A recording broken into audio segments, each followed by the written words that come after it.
Si Kevin Durant habang nasa off-season nagpa-practice pa rin ng basketball, kaso nga lang sa bar. Ang Suns papasok ng mismong free agency, merong 4 na player na naka-player option. Hindi pa alam kung mag-a-accept sina Eric Gordon, Josh Okogie, Damian Lee at Drew Eubanks.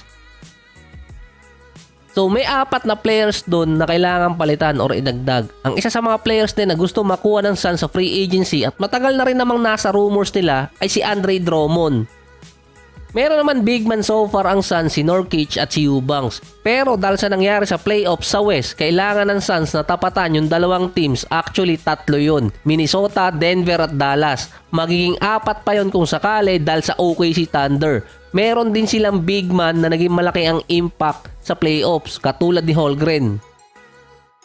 So kailangan magdagdag ngayon ng isang big man ng mga team, lalo na yung Suns. Si Andre Drummond nasa 8 points at 9 rebounds per game noong nakaraan season. Nagkaroon pa siya ng streak nung late December hanggang January na nasa 10 to 25 rebounds. Nasa 17 rebounds per game si Drummond nun.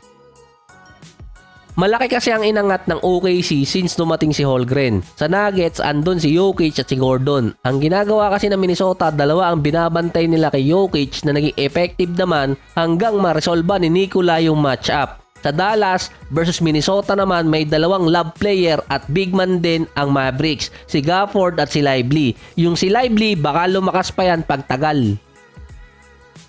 Tumaas na yun ang value ng mga big man ngayon tulad ni Isaiah Hartenstein na nasa around $100 million ang value sa free agency market.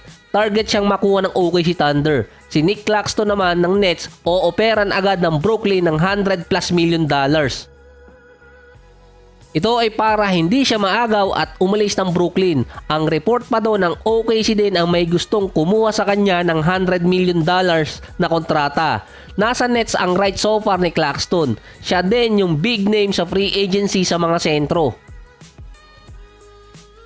Hindi makakasabay basta-basta ang Suns sa pagkuha ng players dahil ang OKC meron silang $35 million na cap space at $66 million pa silang hindi lagpas sa tax apron. Pwede pa silang makakuha ng pandagdag sa team nila. Alam na din ng mga teams ngayon at lalo na ng OKC na kailangan nila ng big man para sa next season dahil nag-iba yung landscape ng NBA ngayon. Dati tumaas ang value ng mga player na 3-point shooter lalo na sa mga 3&D. Sa start ng 2020 era, tumaas naman doon ang value ng mga player na mid-range scorer. Kasama pa doon ang mga 2-way player. Sa mga big man na available din sa free agency, yung isang babagay din sa Suns kung bibigyan nila ng chance si James Wiseman. Nasa 22 years old pa lang si Wiseman, sabi nga niya ayaw niyang matag bilang drop bust. Meron si Wiseman na 7 points at 5 rebounds per game sa loob ng 17 minutes sa Detroit noong nakaraang season. Kapag nilagay si Wiseman sa 20 minutes pataas, meron siyang 13 points at 8 rebounds per game. Nasa 63% sa field at 18 games na nakalaro si Wiseman na merong 20 minutes pataas. Kung makukuha siya ng Suns, nasa minimum contract yun or above ng konti. Sa Suns, hindi lang problema kasi yung big man, yung isa pa point guard. Hindi naman din problema sa may-ari na magbayad, kaso sa bagong CBA mawawala ng Suns ng mid-level exception para makakuha pa ng isang rotational player. Sinabi pa ni Stephen A. Smith, i-trade na lang si Kevin Durant para magkaroon ng cap space. Sinabi naman ng ibang agent si Devin Booker ang i-trade.